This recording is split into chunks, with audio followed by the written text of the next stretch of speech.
Schriftdeutsch oder Mundart? Das ist die grosse Frage in der Schweiz. Die Fronten verlaufen vielfältig und es gibt hier und dort heiße Köpfe. Mundart oder Hochdeutsch fördern, das ist eine jener Fragen, die sich wohl nie abschließend wird beantworten lassen, über die sich aber lange und trefflich streiten lässt. Die einen lieben die Mundart als schützenswertes Biotop, die anderen stören sich am Kult des Mündlichen. Mein Kollege Juri Steiner hat den Germanisten Peter von Matt und den Berner Schriftsteller Pedro Lenz eingeladen zu einem klärenden Gespräch angesichts unseres komplizierten Verhältnisses zu Sprache und Sprechen. Peter von Matt, Pedro Lenz, grüezi miteinander. Grüß dich.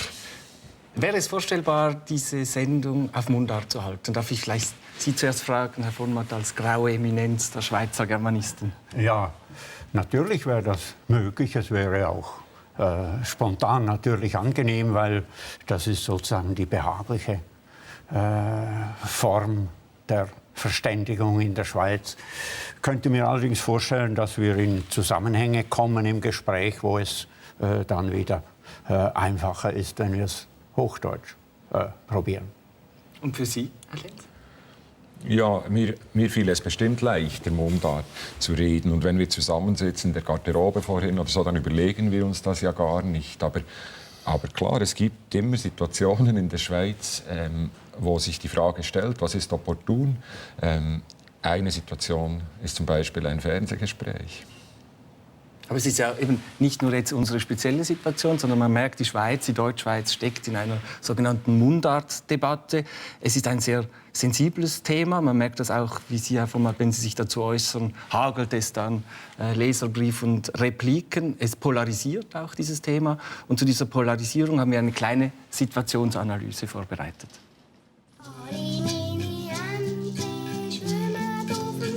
Ja, alle meine Entli oder doch eher alle meine Entchen?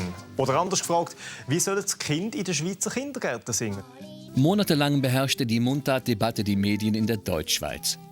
Begonnen hat alles vor einigen Jahren mit der PISA-Studie, die den Deutschschweizer Schülern schwache Lesefähigkeiten attestierte. Parlamentarier reichten einen Vorschlag ein, um die Schriftdeutschkompetenzen der Schüler zu verbessern. Bereits im Kindergarten sollte Hochdeutsch zumindest zum Teil Pflichtsprache werden. Zu diesem Zeitpunkt waren bereits mehr als 200.000 Deutsche in die Schweiz eingewandert. Hochdeutsch im Kindergarten. Die Idee fand nicht bei allen Anklang. In mehreren Kantonen wurden Volksinitiativen gestartet, die Schriftdeutsch im Chinski verbieten wollten. Eine emotionsgeladene Debatte brach aus. Die Intensität der Debatte hat natürlich damit zu tun, dass Sprachen nicht einfach neutrale Größen sind, sondern dass wir als Sprecherinnen und Sprecher mit Sprachen dann auch Gefühle, Emotionen, Identitäten verbinden. Und in der Deutschschweiz ist es im Moment so, dass einfach ganz viele mit Schweizerdeutsch, mit Dialekt sprechen, verbinden sie ihre Deutschschweizer Identität. Und ja, so kann es dann kommen. Im Mai 2011 stimmte Zürich als erster Kanton der Dialektinitiative zu. Die Bildungsdirektorin Regine Eppli dazu kurz nach der Abstimmung. Es ist eine Frage der politischen Stimmung, alle diese Fragen, eben wer sind wir, was ist unsere Identität, inwiefern unterscheiden wir uns von anderen, also insbesondere natürlich auch den deutschsprachigen Einwandererinnen und Einwanderern. Ich glaube, diese Frage lag auch in der Luft. Die Debatte ist noch längst nicht abgeschlossen. In mehreren Kantonen sind weiterhin Mundart-Initiativen am Laufen. Gefühle, Emotionen, Identität, wir stecken mittendrin in dieser Grundproblematik der Mundart-Debatte, nämlich der Deutschschweizer Identität. Signalisiert diese Mundart in erster Linie eine Zugehörigkeit zu einer Gruppe oder geht es schon um Ausgrenzung, Herr von Matt? Also Identität ist ja ein etwas schwieriges Wort. Alle brauchen es und niemand weiß genau, was das ist. Aber es ist zweifellos so, dass wir in unserem Gefühl, spontanen Gefühl, den Begriff des Schweizers, des Schweizerseins mit der Mundart verknüpfen. Und von daher kommt natürlich eine gewisse Gefahr, dass wir die Mundart direkt als unsere Sprache bezeichnen und alles andere als nicht zu uns gehörig. Während das eigentlich Interessante an der Sprachsituation der Schweiz ist diese hochraffinierte Verbindung zweier Sprachformen, welche je eine andere Bedeutung, andere Funktionen haben und welche zusammen funktionieren und ineinandergreifen und auf diese Weise eine Kommunikation ermöglichen auf unterschiedlichen Ebenen. Das ist eigentlich das spezifisch Schweizerische. Aber für das spontane Empfinden ist es natürlich unsere Mundart, weil das sonst niemand versteht und weil wir da gewissermaßen unter uns sind. Mhm. Unter uns sind wir quasi in einer Nische, haben wir ein Nischenproblem. Kann man aus Nischen eine Strategie machen, auch für die Schriftsteller? Herr Lenz, Sie schreiben auf Mundart, Sie sind sehr erfolgreich in dieser Mundart, überraschend, vielleicht auch selbst für Sie sogar. Denken Sie, dass wir ein Nischenproblem haben? Ja, also da müsste man vorsichtig sein, denn es gibt doch immerhin 4-5 Millionen Menschen auf der Welt, die diese Sprache aktiv brauchen und verstehen, die Mundart. Ob das jetzt eine Sprache ist oder ein Dialekt, da können wir vielleicht später noch darüber diskutieren. Aber grundsätzlich, wenn ich ein Buch auf Mundart schreibe, gibt es potenziell 5 Millionen Leute, die das verstehen können. Sogar noch im österreichischen und deutschen Grenzraum. Und damit erreiche ich mehr als beispielsweise, was weiß ich, ein litauischer Autor, der in seiner Sprache schreibt. Also es ist ein bisschen ein Irrtum zu glauben, und da haben wir Schweizer manchmal auch die Idee, wir seien sehr speziell, wir seien die Einzigen, die eine Mundart haben, und wir seien eine minimal kleine Minderheit. Wir sind nicht wenige. Eine große Nische gewissermaßen.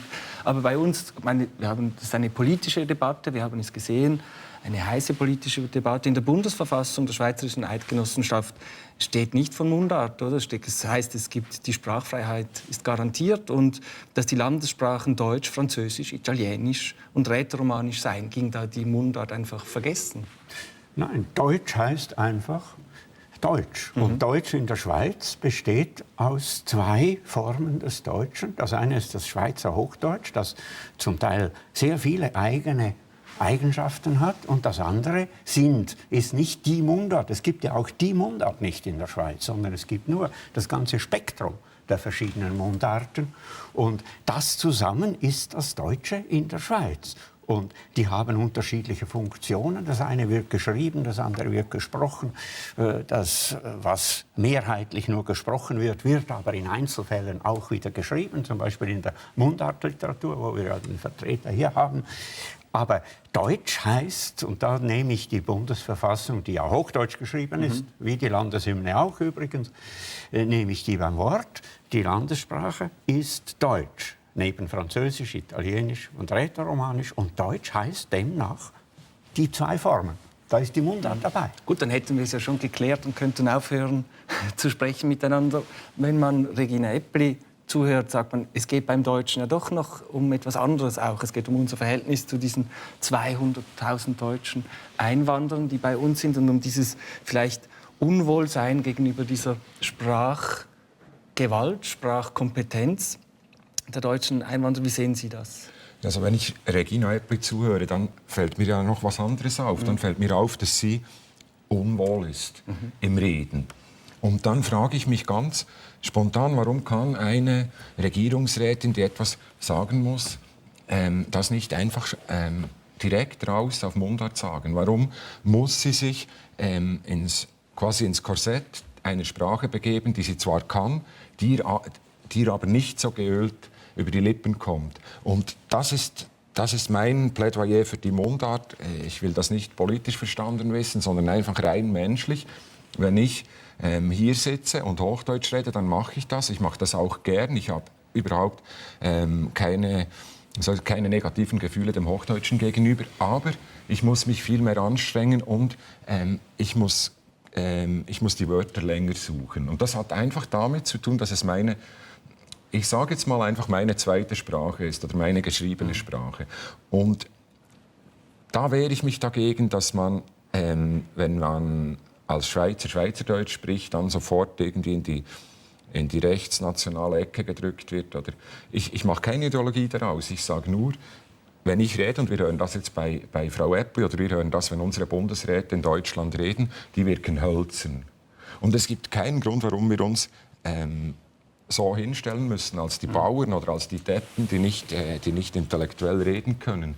Und wenn ich zum Beispiel ein Schweizer Politiker wäre und ich müsste mit Angela Merkel eine Fernsehdebatte führen, dann würde ich darauf bestehen, dass ich Mundart reden kann und dass es übersetzt wird. Einfach um zu zeigen, ich bin nicht hölzerner als du, sondern ich rede in einer anderen Sprache. Auf diese komplizierte Ehe zwischen Mundart und Hochdeutsch werden wir noch zu sprechen kommen. Aber es ist eben doch eine politische Debatte, wenn man sagt, ich kann vielleicht zu 5 Millionen sprechen, aber die anderen, die lasse ich aus. Es ist auch ein nationales Problem. Es gibt den Genfer Nationalrat Antonio Hodgers zum Beispiel, der einen Katalog aufgestellt hat, wann man wer wie wann spricht. Bundesräte offiziell immer nur Hochdeutsch. Keine Mundart. Es gibt für vielleicht Freiheiten bei der Sportübertragung. Wenn es um Schwingen geht, darf man Mundart. Eine Fußballübertragung ist schon wieder Hochdeutsch und so weiter. Also es ist eine Gefahr, die man spürt, auch schon national, dass die Zunahme oder die Bedeutung, die Mundart heute hat, eine Gefährdung des nationalen Zusammenhalts sein könnte. Ja, ich glaube schon. Das Ganze ist einerseits ein kulturpolitisches Problem der Schweiz, das Verhältnis dieser zwei Sprachformen. Und es ist auch ein politisches System, weil die Schweiz aus 4 Vertretern von 4 Landessprachen besteht, die miteinander kommunizieren müssen. Und da stellen sich einfach Fragen des Verfahrens, Fragen der Sprachkompetenz, des Sprachgebrauchs. Ich empfinde jetzt das, was Pedro Lenz gesagt hat, nicht als so bedrohlich. Mich stört es nicht, wenn die Deutschen das Gefühl haben, der hat jetzt eine schwere Zunge, das ist ein Schweizer, die haben die Schweizer ja längst im Ohr. Und die Deutschen lachen zum Beispiel über die Sachsen mehr als über die Schweizer. Und die Bayern lachen über die Berliner und die Berliner über die Bayern. Also diese Sprachverhöhnung innerhalb einer Sprache, die gibt es auch in Deutschland. Und die gibt es übrigens auch in der Schweiz. Es gibt auch diese Verspottung, gegenseitige Verspottung der Dialekte. Die nimmt zum Teil ganz scharfe Formen an. Aber das politische Problem, und deshalb scheint es mir, das ist ganz wichtig, was dieser Genfer Nationalrat gemeint hat. Er wollte bewusst machen, dass es hier Probleme gibt in dieser Überlagerungszone. Es gibt eine Überlagerungszone zwischen dem selbstverständlich Hochdeutsch gebrauchten und zwischen dem selbstverständlich gebrauchten Dialekt. Und da hat er eigentlich Klarheit gefordert. Und dann ist man in Bern, soviel ich gehört habe, sofort wieder mit dem Wort von der Sprache des Herzens gekommen. Das ist nicht politisch gedacht. Das darf jeder so empfinden. Für mich, ich liebe die Mundart auch. Und für mich ist er auch, wenn Sie so wollen, die Sprache des Herzens. Aber das macht die Geiß nicht fest. Wir leben in einer Sprachsituation, die so kompliziert ist wie eine hochkomplizierte Uhr, wo die Räder ineinander greifen. Und da greifen diese Räder ineinander, der beiden Sprachen. Ja. Aber das Komplexe ist nicht immer das Einfache. Und gerade in politischen Debatten geht es nicht um die Grauwerte, sondern um Schwarz und Weiß. Und wenn man es spürt, dass man eben Hochdeutsch und Dialekt in der politischen Debatte sehr gut gegeneinander ausspielen kann, offensichtlich funktioniert das, haben wir auch vielleicht ein Thema innerhalb der Schweiz, in der deutschen Schweiz, zwischen Stadt und Land vielleicht auch? Oder? Gibt es das? Sie, Herr Lenz, Sie sind über 200 Mal im Jahr, habe ich gelesen, sind Sie an Auftritten. Sie bereisen, also Pedro Lenz ist überall in der Schweiz. Wie nehmen Sie das wahr, wenn Sie auf dem Terrain sind? Also es gibt natürlich verschiedene Zugänge zur Mundart. Es gibt Leute, die sagen mir an einer Lesung, das ist jetzt schön, dass Sie was in Ihrem schönen Dialekt machen. Und dann sage ich habe keinen Begriff von Schönheit für einen Dialekt. Also für mich gibt es nicht schönere und weniger schöne Dialekte oder schönere und weniger schöne Sprache, sondern das ist immer eine Frage der Ausformung, nicht? Aber Ich habe mal sicher Leute da, die kommen, weil es Mundart ist, aber dann gibt es auch, und das hoffe ich, sehr viele Literaturinteressierte. Was ich natürlich merke, ist beispielsweise, es gibt so Dinge, die man nicht politisch regeln kann. Oder beispielsweise die Höflichkeit, die kann man nicht politisch regeln. Und wenn mir einer sagt, ich verstehe kein Schweizerdeutsch, dann rede ich mit ihm Hochdeutsch. Wenn mir ein Genfer sagt, ich verstehe kein Schweizerdeutsch, dann wäre es unhöflich, weiter Schweizerdeutsch zu reden. Das ist das eine. Aber das andere ist natürlich auch, ich kann mit Mundartliteratur mehr experimentieren, habe ich andere Freiheiten. Und wenn ich aufs Land rausgehe, dann kriege ich manchmal auch negative Rückmeldungen von Leuten, die sagen, der Dialekt oder unser Dialekt oder unsere Mundart. All diese Begriffe, die ich dann höre, ist nicht so. Oder sie haben das falsch gesagt. Sie haben gesagt, auf Einisch, aber korrekt wäre Ungereinisch. Und dieses falsch-richtig, da bin ich ein bisschen entspannter. Denn ich denke, ich mag Sprachen und ich lese viel und ich interessiere mich für Sprachwissenschaft. Aber ich kann den Leuten nicht vorschreiben, wie sie reden sollen. Ihr Erfolgsbuch, von dem Sie jetzt auch natürlich ein bisschen gesprochen haben, «Der Goli bin ich». Können Sie uns etwas Kurzes daraus vorlesen, damit wir ein bisschen spüren, was Sie meinen, wenn Sie von Ihrer Sprache, von Ihren Slang sprechen? Ich kann natürlich auf Hochdeutsch anders rhythmisieren als beispielsweise wenn ich das Hochdeutsch machen müsste, weil ich das weniger im Ohr habe. Ich gebe ein kleines Beispiel. Das ist im Grunde genommen extrem komisch. Da kennst du eine Frau seit Jahren und überlegst dir gar nicht so viel und plötzlich plötzlich hat sie etwas, plötzlich hat sie etwas, das dich nervös macht, plötzlich gefällt sie dir. Da soll noch nachkommen, wer will. Also ich kann das natürlich auch auf Hochdeutsch schreiben, aber das ist nicht das Problem, dass man kann jede Sprache übersetzen auch.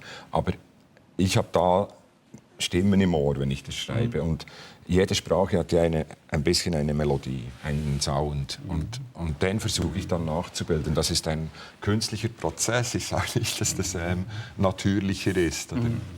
Sprache des Herzens, die Direktheit, die politische Debatte, die Kindersprache und dass sich das Ganze so stark auf dieser Kindergartendebatte ausgebreitet hat, hat es sicher doch auch damit zu tun, dass das eben hochsymbolisch ist. Also was sprechen Kinder? Wie werden Kinder angesprochen? Sie sind unschuldig.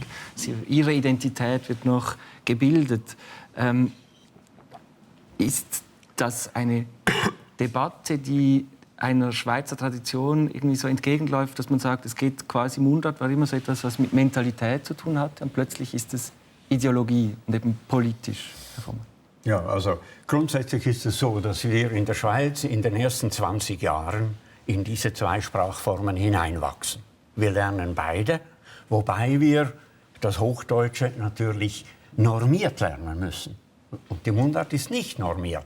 Deshalb ist es uns ja so wohl in der Mundart, während wir Rechtschreibfehler können wir nur im Hochdeutschen machen. Deshalb empfinden wir das Hochdeutsche als die Schwiegermuttersprache.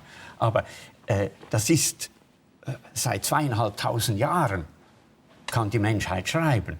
Und seit 2500 Jahren muss sie schreiben lernen. Und schreiben lernen ist ein anstrengender Prozess. Aber dass man jetzt in der Schweiz die Tatsache, dass Schreiben lernen ein anstrengender Prozess ist, der Mundart in die Schuhe schiebt und sagt, das wäre das Richtige, das ist einfach ein Denkfehler, das ist einfach falsch. Die Debatte mit dem Kindergarten, die interessiert mich überhaupt nicht.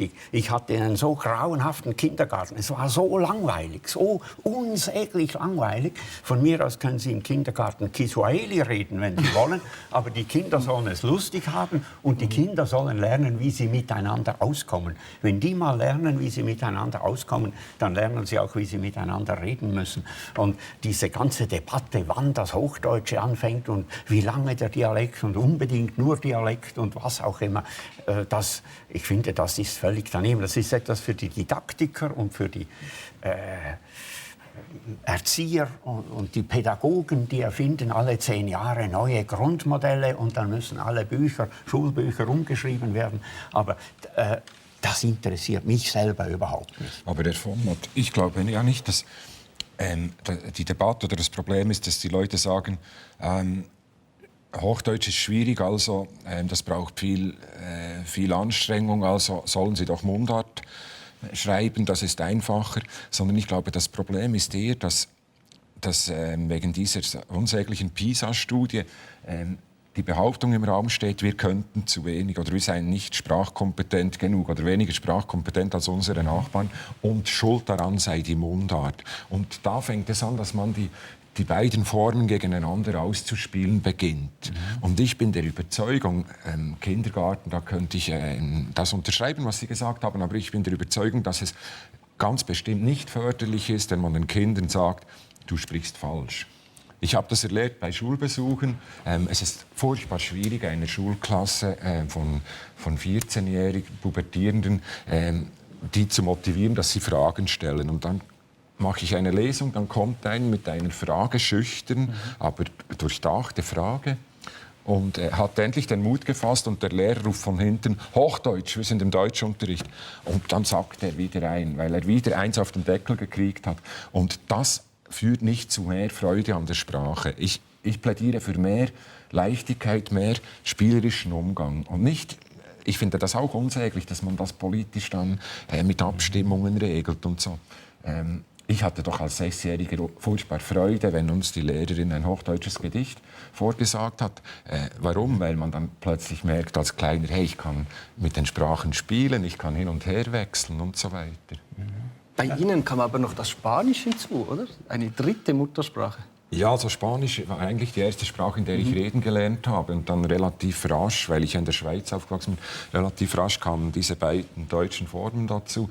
Aber zu Hause mit der Mutter haben wir immer nur Spanisch gesprochen. Und mein Vater, der Schweizer war, hat das auch gelernt, weil er wollte, dass eine Sprache zuerst gesprochen wird. Und dann kam das Schweizerdeutsche auf der Straße und das Hochdeutsche, das mir vorgelesen wurde. Und ich glaube nicht, dass die Kinder ein Problem damit haben, sondern vielleicht hat die SVP eines, oder das weiß ich nicht, aber die Kinder haben sicher zuletzt ein Problem damit. Ich finde das sehr wichtig, was Pedro Lenz gesagt hat, dass beide Sprachformen eben ein hohes spielerisches und lusthaltiges Potenzial haben. Ich sehe das an meinen Enkelkindern. Die heutigen Schweizer Kinder, Deutschschweizer Kinder, die lernen ja das Hochdeutsche passiv verstehen. Sehr, sehr früh über die Fernsehsendungen, die Kindersendungen. Die können zum Teil Hochdeutsch, ganze Textpassagen herunterschnellen, nicht wahr? In absolut perfektem Bühnenhochdeutsch. Und die lieben das, die lieben auch das Switchen hin und her.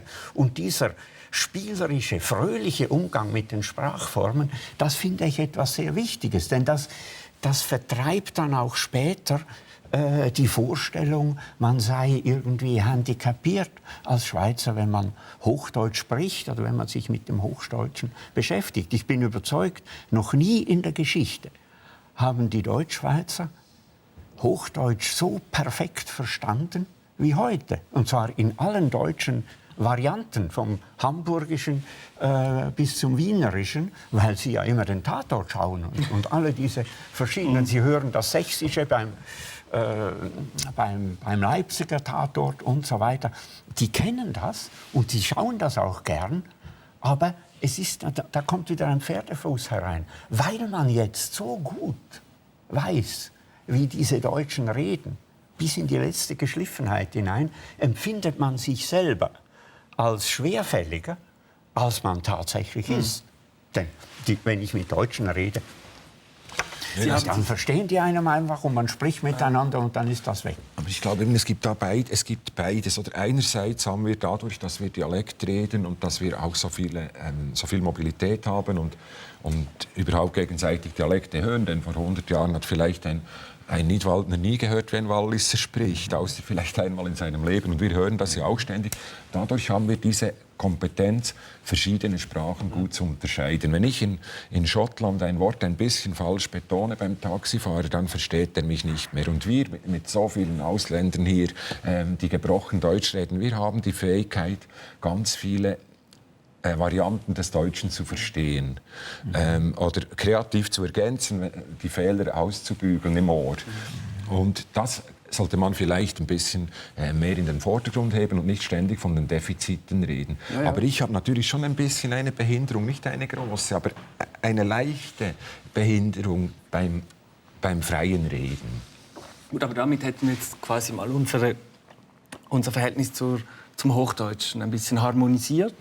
Aber Ihre dezidierten Aussagen zu dieser Debatte der Muttersprache in 2 Varianten, die heftigsten Reaktionen haben Sie ja nicht wegen dem Hochdeutschen bekommen, sondern wie Sie unsere Mundart definieren. Und Sie schreiben zum Beispiel, der verbreitete Wahn, nur Dialekt sei Muttersprache der Deutschschweizer, beruht auf einer Mischung von Denkschwäche, Sentimentalität und Borniertheit.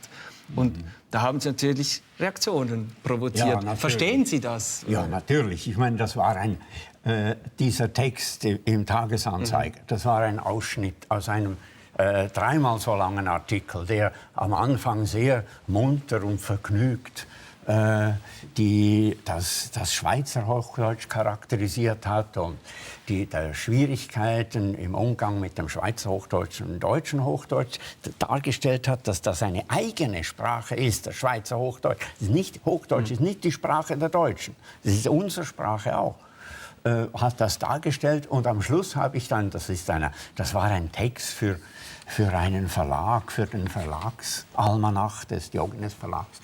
Und am Schluss habe ich dann so ein bisschen losgelegt und gesagt, also das ist eigentlich, die Schweizer sagen immer, nur Mundart ist das Richtige, nur Mundart ist die eigene Sprache und alles andere ist uns fremd, und habe ein bisschen auf den Putz gehauen.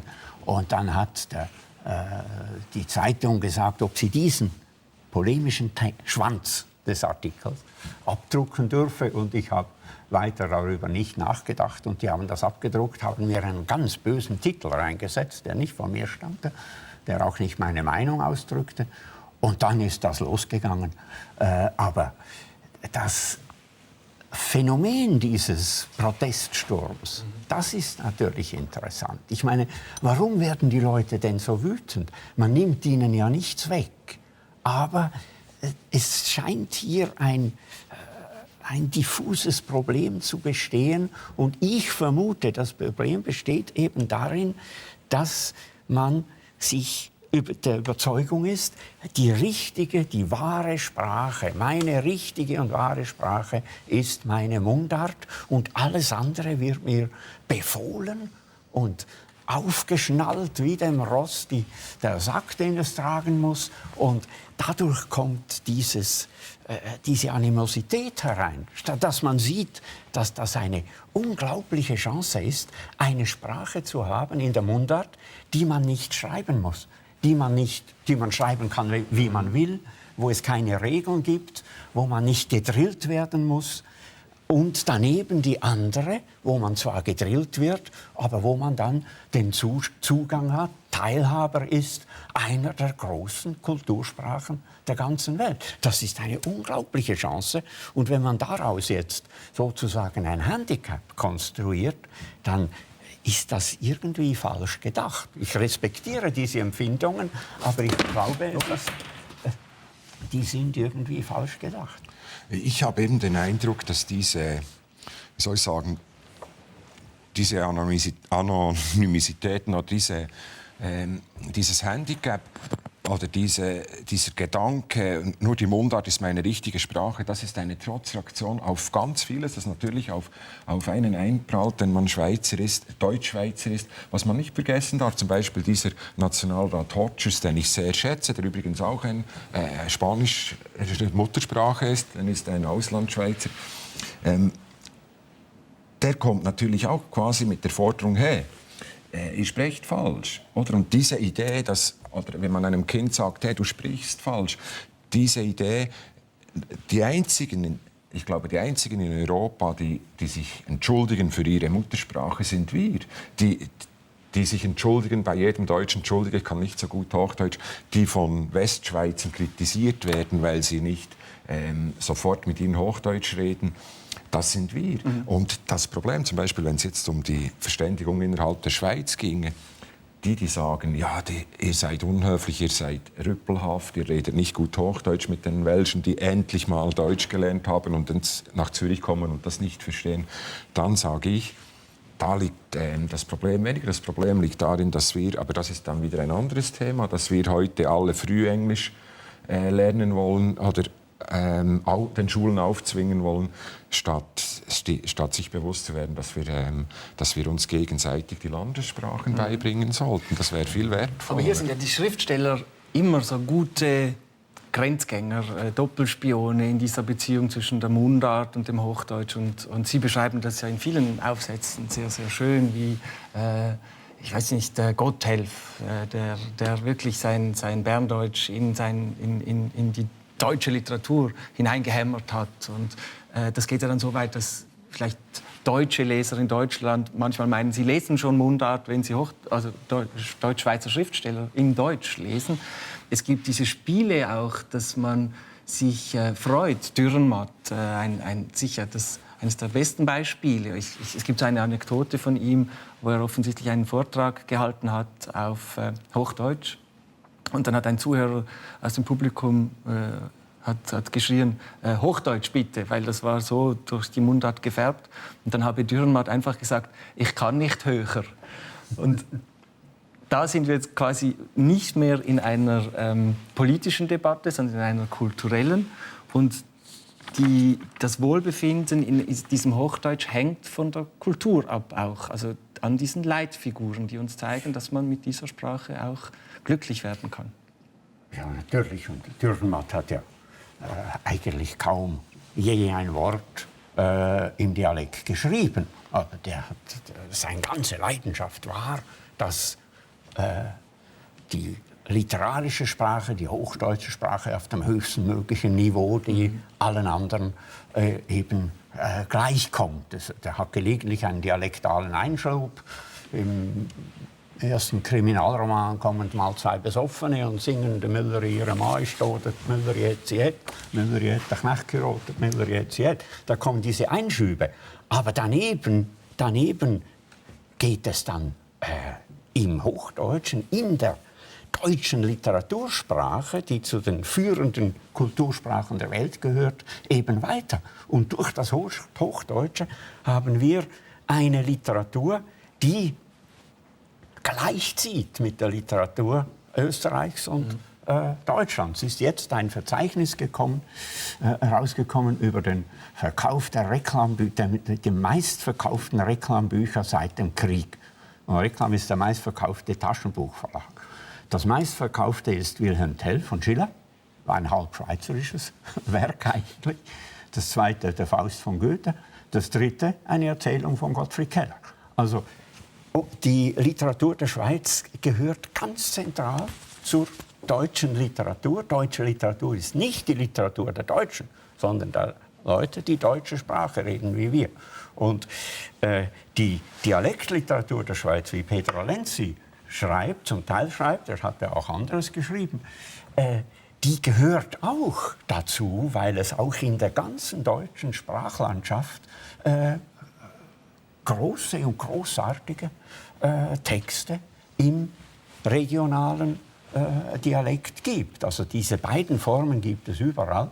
Aber wir gehören dazu und die Schweizer Schriftsteller entwickeln entweder wie Gotthelf, der eine spezifisch hochraffinierte Sprache der Verquickung von Hochdeutsch und Dialekt geschrieben hat, oder andere, die konsequent nur striktes Hochdeutsch schreiben.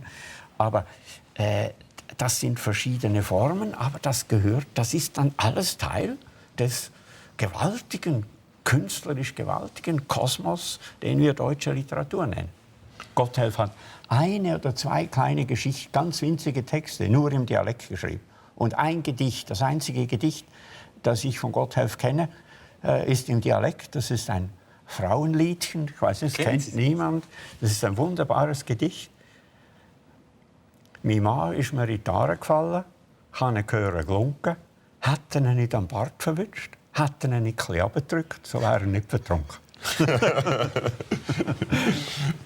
Ich glaube, es ist ein bisschen wie mit allem im Leben, mit der Diglossie da in der Schweiz, in der deutschen Schweiz. wir können uns im Leben bei allem auf die Defizite fokussieren oder auf den Gewinn, nicht? Wenn wir ein Leben deuten. Und als Autor kann ich natürlich ein Leben lang jammern und sagen, mein Hochdeutsch ist nicht gut genug. Ich verbessere es und bin trotzdem noch nicht eloquent. Oder wir können uns freuen und sagen, hier haben wir eine Palette, wir haben das Hochdeutsch, das wir in der Schule gelernt haben und das wir täglich lesen, denn wir lesen ja, das haben wir heute noch gar nicht gesagt, wir lesen ja keine Mundart-Zeitungen in der Schweiz, noch nicht. Und auch die Bücher sind zu 99% Hochdeutsch, also das steht uns zur Verfügung. Dann noch die dialektalen Färbungen, dann die verschiedenen Sounds, darüber haben wir ja noch wenig gesprochen, also die Sprachmelodien und aus all diesem Reichtum gibt es dann auch eine reiche Literatur. Wenn ich noch etwas beifügen darf.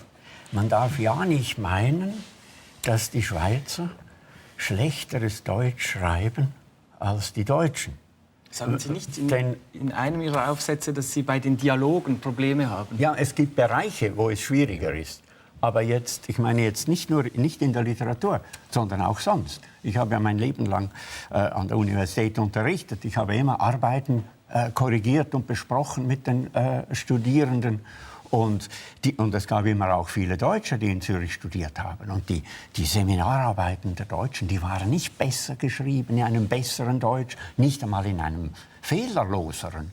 Die Schweizer Studenten, die haben absolut genau gleich sprachlich gute Texte abgeliefert wie die Deutschen und hatten nicht mehr Fehler. Die Deutschen machen andere Fehler als die Schweizer, aber das ist genau gleich. Das Schweizer Schulsystem ist ja sehr gut als Ganzes und wer dahin durchgegangen ist, der kann Deutsch und der kann Deutsch schreiben, so wie ein Deutscher Deutsch schreiben kann. Ich würde gerne noch einmal ein bisschen auf diese Mundartwelle oder Dialektwelle zurückkommen, die so, ich weiß nicht, wie statistisch jetzt das genau erfasst ist, aber offensichtlich Raum greift auch in anderen kulturellen Gattungen, also nicht nur in der Literatur, aber im Film. Dann natürlich Radio, Fernsehen sind Bereiche, die Musik, die Populärmusik ist sehr stark geprägt und mehr, also eben du redest von Sound, also es hat etwas mit Straßenkultur zu tun, Glaubwürdigkeit. Profitieren Sie unmittelbar von dieser Dialektwelle, wenn Sie jetzt auf Mundart schreiben? Ich kann das natürlich nicht beurteilen und ich würde ungern sagen, dass ich von einer Welle profitiere, weil ich gern hören würde, dass die Bücher auch ohne Welle gut wären. Aber was natürlich klar ist, und also von meiner Seite her gesehen, ist, es gibt eben in der Literatur den Bereich der nachgeahmten Mündlichkeit. Und da haben wir Schweizer wirklich ein bisschen ein Defizit, weil wir nicht ganz genau die Soziolekte kennen, die wir beschreiben. Wenn ich zum Beispiel, nehmen wir an, ich mache einen Gaunerroman in Deutschland heute und so Kleingauner, die sich in der Kneipe treffen, irgendwo im Bahnhof an einem Bierstand und ich will die reden lassen in einem Roman, dann weiß ich nicht genau, wie ich die reden lassen soll. Dann habe ich die eine Möglichkeit ist, ich beschreibe das in indirekter Rede, das hat ja Dürrenmatt viel gemacht. Die andere Möglichkeit ist, ich übertreibe total oder ich suche eine völlige Kunstform. Das Peinlichste aber ist, wenn ich mit meinem kleinen Tatort Hochdeutschwissen versuche, die in einem Slang reden zu lassen. Dann sagen sie immer nur Mann und Scheiße. Und deshalb kann ich diese Dinge, diese Milieubeschreibungen viel, viel besser auf Hochdeutsch machen. Das Gleiche, ähnlicher geht es wahrscheinlich einem Rocksänger. Da gibt es ein paar Poeten darunter, wie Kuno Launer. Der hat einen Sound, den man in Bern hört. Und zwar einen Sound, der eine Generation und eine Schicht vertritt.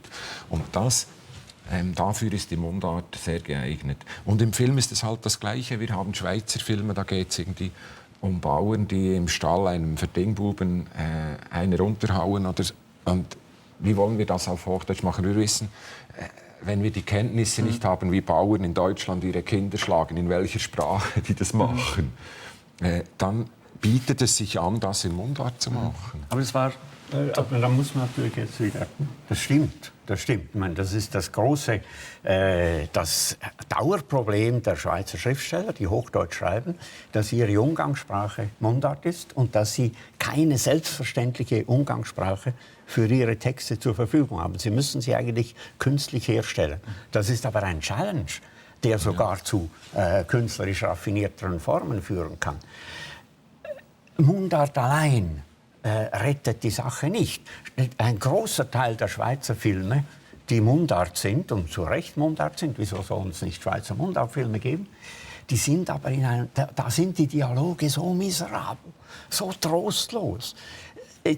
Nur mit Mundart ist noch kein guter Dialog da. Okay, so wie mit Mundart noch keine durchrhythmisierte Prosaseite da ist, wie Sie sie vorher vorgelesen haben.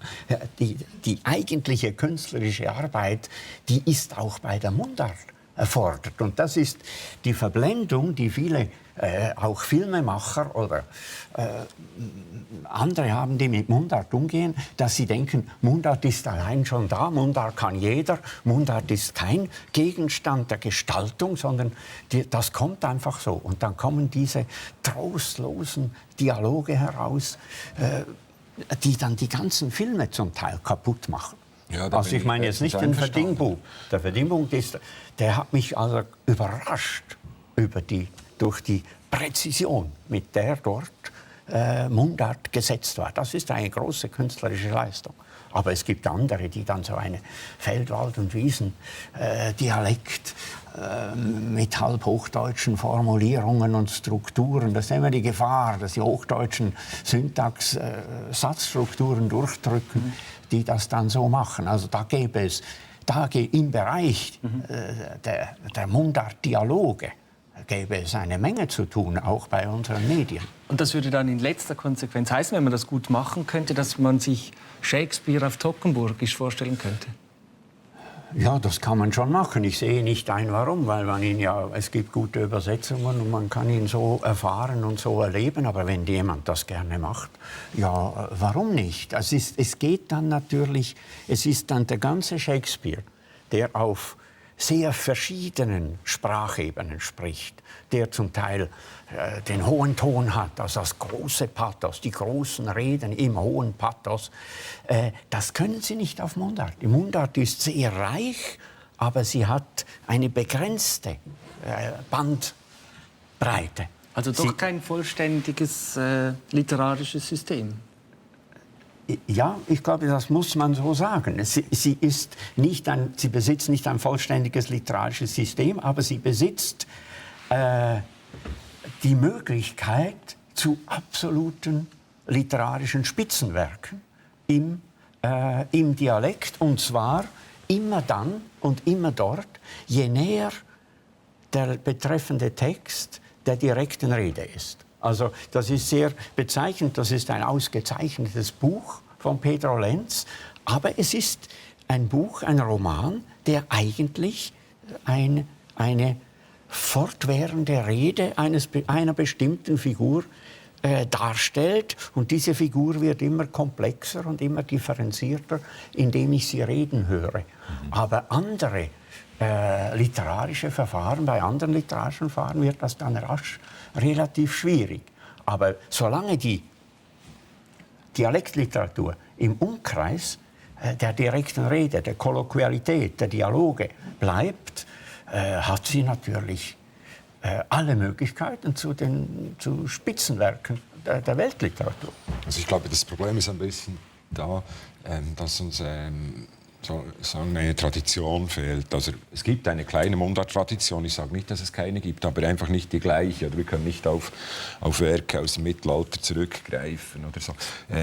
Aber trotzdem bin ich da weniger pessimistisch. Ich glaube, man kann eigentlich in jeder Sprache alles machen. Natürlich, es gibt bei den alten Römern diese Unterteilung von erhabener Literatur oder erhabenem Stil, mittlerem Stil und niederem Stil. Und da gibt es halt in der Mundart für den erhabenen Stil keine Tradition.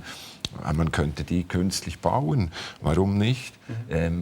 mich persönlich interessiert es weniger, aber was ich behaupte, und da bin ich überzeugt davon, ist, dass man in jeder Sprache alles machen kann und auch in der Mundart alles machen kann. Denn wäre es nicht so, würden ja zum Beispiel Professoren der Physik, sagen wir mal, oder Professoren der Linguistik, wenn sie an einem Tisch sitzen und diskutieren im Café, oder Bundesräte würden ja dann im Gespräch irgendwann sagen, du, jetzt wird das Thema ein bisschen zu heikel, da Bankengelder und so, lass uns auf Hochdeutsch wechseln. Und das machen die ja nicht. Also ich glaube nicht, dass die Bundesräte, wenn sie Kaffee trinken, Hochdeutsch reden untereinander.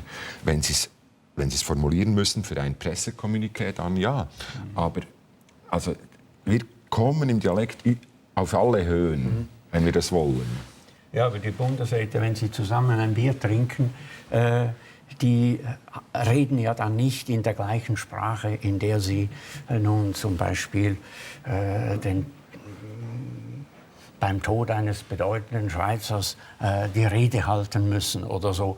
Das ist alles schon möglich. Natürlich kann man das, aber es hat keinen Sinn, dass man diese Grenzen verwischt. Das Interessante ist ja, die Situation in der Schweiz zu studieren. Zu studieren, was sind die Chancen für die Mundartliteratur und wo liegen die Grenzen oder die Schwierigkeiten für die Mundartliteratur. Das ist das viel Interessantere. Die Literatur ist ein Bereich, aber es gibt ja auch noch einmal so etwas wie die ganz normale Bewegung auf der Straße, überall. Die Verschriftlichung der Mundart ist ein Phänomen, das nicht nur jetzt ganz kleine Gruppen mehr betrifft, Gassensprache oder Jugendsprache. Auch dafür haben wir eine kurze Analyse vorbereitet, die wir uns anschauen können. Die Frage, wieso Zürichdeutsch, ist ganz schnell beantwortet. Das sind meine Gedanken. Ich habe nicht den Drang zum populär sein, sondern den Drang zum etwas sagen. Und das Beste in einer Muttersprache. Ob Zürich, Basel oder Berndeutsch, Mundart ist heute in der Deutschschweiz die Sprache der Jugend. Die Jugendlichen und Kinder reden nicht nur so, wie sie denken, sie schreiben neuerdings auch so, wie sie reden. Seit langem läuft ihr privater schriftlicher Austausch, ob SMS, Mail, Chat oder Postkarten, fast nur in Mundart. Dialekt wird bei ihnen immer mehr zu einer parallelen Schriftsprache. Wir schreiben einfach Berndeutsch. Ich gehe davon aus, dass die Jungen in einer Art von Zweischriftigkeit aufwachsen, dass sie zwei Arten des Schreibens haben, also Schreiben im Dialekt, Schreiben in Hochdeutsch, und dass es für sie in der Zwischenzeit normal ist, eben diese beiden Schienen zu haben, wie man sich das sonst eigentlich von der Mündlichkeit gewohnt ist. Das gab es so noch nie. Bereits ist die erste Generation mit dieser Zweischriftigkeit groß geworden. Sie kennen es nicht anders. Und sie werden älter. Dass sie in Zukunft ihre Schreibgewohnheiten ändern, ist kaum zu erwarten. Möglicherweise wird das einfach zu einem Normalzustand oder einem Zustand, der die ganze Gemeinschaft betrifft, dass man einfach so zwei Arten des Schreibens hat. Und dass das nicht mehr unbedingt so ein jugendsprachliches Merkmal ist, sondern eins, das dann die Deutschschweizer Sprechergemeinschaft miteinander teilt, dass das alle so machen. Eben informelles wird Dialekt geschrieben, formelles wird Hochdeutsch geschrieben. Vielleicht. Die Zukunft wird es zeigen. Wagen Sie eine Zukunftsprognose, Herr Fummer? Nein, ich finde, das sind ja alles... Jede Sprache ist in einem ständigen Wandel begriffen. Die Sprache ist etwas unglaublich Dynamisches. Und wenn Sie die Dialektsituation in der Schweiz betrachten, ist auch innerhalb der Dialekte ist eine Menge in Bewegung. Denken Sie an die Veränderungen, die durch die Eingewanderten zustande kommen. Und so ist auch diese Entwicklung über die neuen Medien, über die iPhones und die Handys und die SMS, dass da sich diese Mundart-Schriftsprache entwickelt, das ist ein hochinteressantes Phänomen. Aber das ist immer noch ein Phänomen eben im großen Nebeneinander der beiden Grundformen des Deutschen, die wir in der Schweiz haben. Und das zeigt, dass diese beiden Formen in einem ständigen kreativen Austausch zueinander stehen. Und nur wenn man worauf Pedro Lenz vorhin hingewiesen hat, wenn man anfängt, immer zu sagen, das ist falsch und nur das ist richtig, dann schafft man die Probleme. Wenn man den Jungen sagt, ihr dürft kein SMS im Dialekt schreiben, ja, wieso nicht? Sie dürfen doch das. Es ist auch nicht so, was da gesagt wurde, dass es früher überhaupt niemand je einen Satz in Mundart geschrieben hat. Das wollte ich auch gerade sagen. Wir haben früher auch Dinge in Mundart geschrieben und einander zugesteckt. Gut, aber vielleicht neu, dass es wirklich sich zu einem vollwertigen Sprachgebrauch entwickelt. Ich merke ja zum Beispiel bei Lesungen gibt es immer wieder Leute, die sagen, ich würde das Buch gerne kaufen, aber ich kann nicht Mundart lesen. Und das sagen Jüngere nicht mehr. Denn Jüngere, und das ist eine Kompetenz, Jüngere können Mundart lesen und auch verschiedene Mundarten. Aber was ich noch fast interessanter finde in diesem Zusammenhang ist, ist, wie sich die Melodie zu verändern beginnt. Also wir reden ja von diesem Balkanslang und wenn wir hinhören, wie Schweizer Jugendliche reden, die überhaupt, sagen wir mal, orthografisch und grammatikalisch ein ganz korrektes Schweizerdeutsch reden, aber eine andere Melodie haben, die sagen, «Hey Sally, wo gehen wir heute?» Hey.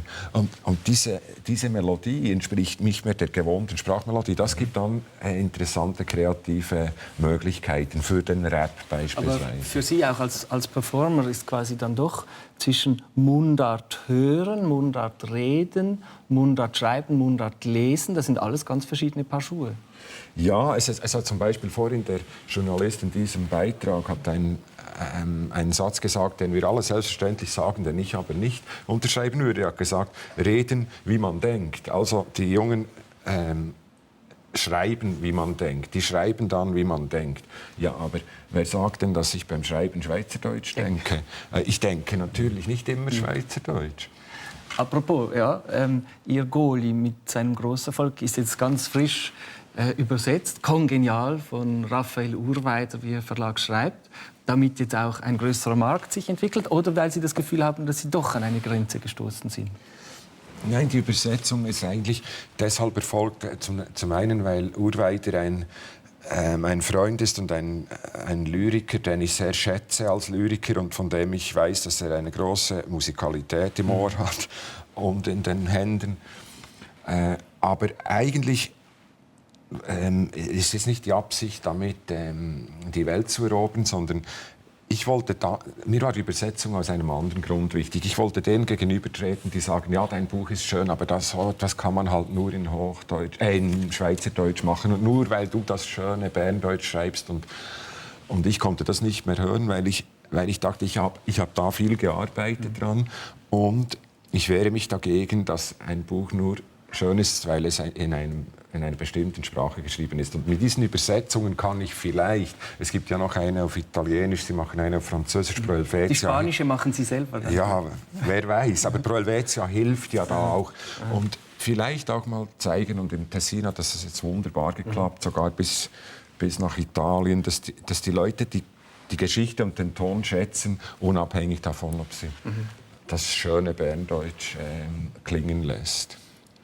Das ist natürlich ein Problem der Mundartliteratur generell. Oder? Es gibt sozusagen diesen exotischen Effekt, den die Mundart hat, auch innerhalb der Schweiz. Und wir profitieren ja auch davon, das gebe ich auch zu. Das ist ja gut und das soll auch sein, aber es gibt auch die Gefahr, dass einfach der Dialekt für die Schriftsteller dichtet, also dass die Effekte des Dialekts, ich sage dem so, der Totemüggerli-Effekt, oder? Es gibt so das ist ja eines der brillantesten Dialektstücke der Schweiz, das Totemüggerli von Franz Hohle, wo man kein Wort versteht, aber das unglaublich toll findet, weil es einfach unseren Dialekt wiedergibt. Und auf diesen Effekt hin kann man natürlich auch schreiben, damit kann man auch Effekt haben, aber das ist dann nicht unbedingt die Kunst, das ist auch nicht das, was Pedro Lenz macht. Wir sind ganz am Schluss, es tut mir leid, die Zeit rennt uns davon, aber zum Totenmüggerli, was ist eigentlich Ihr Lieblingsmundartwort, Herr Lenz? Mundart? Wort, Begriff. Wort. Ich hätte jetzt beinahe gesagt, nom de Dieu. Das gefällt mir unheimlich. Herr von was? Ja, meine Großmutter hat immer gesagt, Sapperlot. Das hat mir immer so gefallen. Sapperlot, nom de Dieu. Vielen Dank für das Gespräch. Beides Französisch.